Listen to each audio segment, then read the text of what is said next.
Today we're going to talk about an extension of what we did yesterday. Okay, so we're actually going to graph a function with a given domain. So yesterday what we did is we filled in a table, okay, given our function with our given domain. Okay, so guys, I'm just going to make a table. It's going to look a little different than the table we made yesterday. That's okay. If you want to make your table horizontally instead of vertically, they work the same way. Domain reminder from yesterday is your x values. So 2, 3, 4, and 5. We're going to take all of our domain values, plug them in for our x values. So I'm going to have y equals 2 times 2 minus 3. So 2 times 2 is 4, minus 3 is 1. Then we're going to go through all of these values. So 3, 4, and 5. Notice what changes each time, just the x value. The 2 stays the same, the minus 3 stays the same. 2 times 3 is 6, minus 3 is 3. 2 times 4 is 8, minus 3 is 5. 2 times 5 is 10, minus 3 is 7. So then I'm going to plot these points. So just a reminder, this is your x-axis, this is your y-axis. Okay, we always start at 0, 0 for our center. X always comes first, so I go over 2, and then I go up 1. Okay, so that's my first point. Then again, go back to the middle, go to the right 3, go up 3. And then to the right 4, and up 5. And then to the right 5, up 7. Okay. Now, most of you want to then connect the dots. Okay, we are not going to connect these dots because the only domain values we have are those 5 values. So 4 values. So we only have 4 points.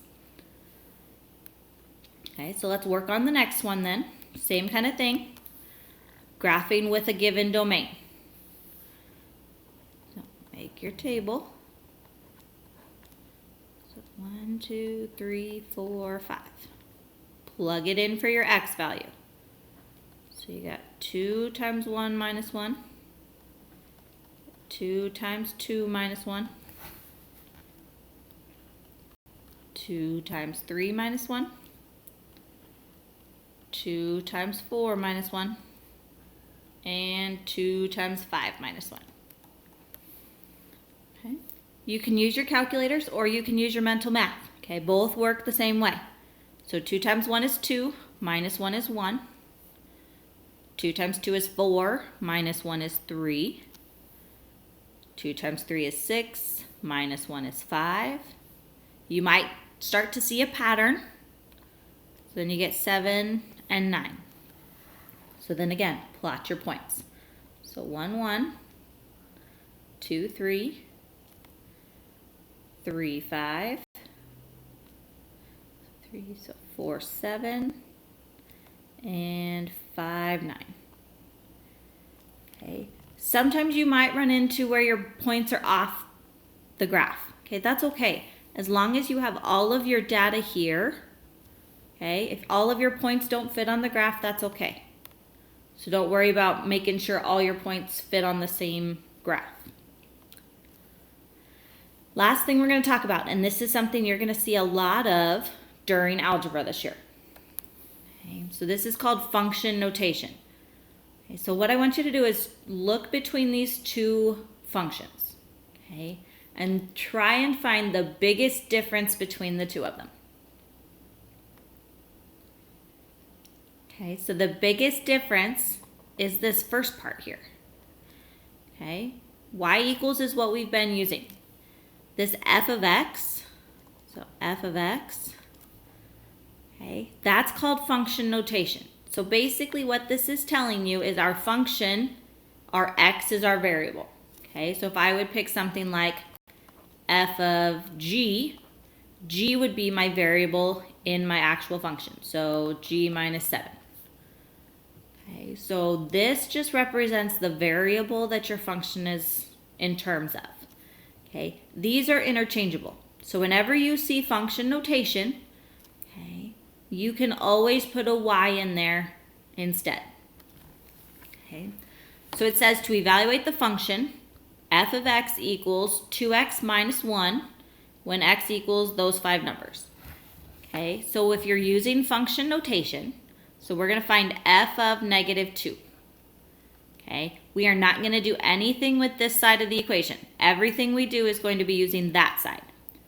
So we're going to have 2 times negative 2 minus 1. So this tells us that f of negative 2 is equal to, so 2 times negative 2 is negative 4, minus 1 is negative 5. Okay, that is your answer. Okay, a lot of people want to solve for f. Okay, we don't want to do that. So then we're going to do f of 0. So 2 times 0 minus 1. So 2 times 0 is 0, minus 1 is negative 1. So f of 0 is negative 1. Now we're going to do f of 1. So 2 times 1 is 2, minus 1 is 1. So f of 1 is 1. F of 3, so 2 times 3 minus 1. 2 times 3 is 6, minus 1 is 5. And then our last one, f of 4. So 2 times 4 minus 1 is 7.